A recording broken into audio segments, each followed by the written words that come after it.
ওম শান্তি। পৌষ সংক্রান্তি, শুভ পৌষ সংক্রান্তি। পৌষ সংক্রান্তি বলে, মকর সংক্রান্তিও বলে। পৌষ মাস শেষ আর মাঘ মাস শুরু, সব কিছুই শেষ আর শুরু।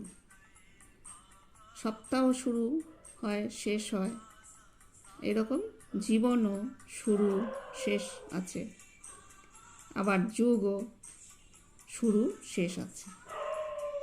দিনের শুরু শেষ, সব কিছুরই শুরু শেষ। সেই জন্যই ঘড়িও বানানো হয়েছে। ঘড়ি আধা আধি বানানো হয়েছে, আধা সময় দিন, আধা সময় রাত।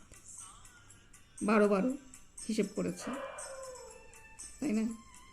সেই রকম যুগের কল্পও আধা সময় সুখই সুখ আর আধা সময় দুঃখই দুঃখ।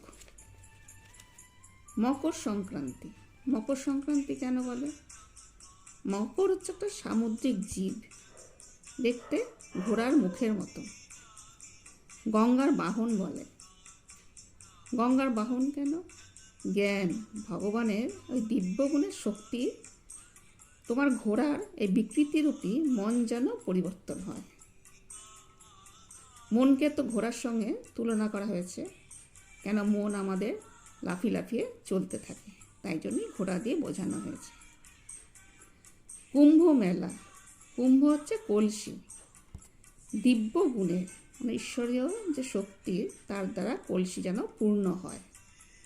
যতক্ষণ না জ্ঞান পূর্ণ হয়, কলসি ভরে, ততক্ষণ কলসি কী হয়?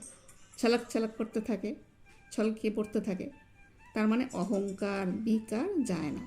যতক্ষণ পূর্ণ হবে ততক্ষণ নিজের মধ্যে সমস্ত শতগুণী ভাব আসে। মেলা, মেলা হচ্ছে সবাই মিলিত হওয়া, একযোগে একসঙ্গে সবার মিলিত শক্তিতেই জগতে পরিবর্তন হতে পারে।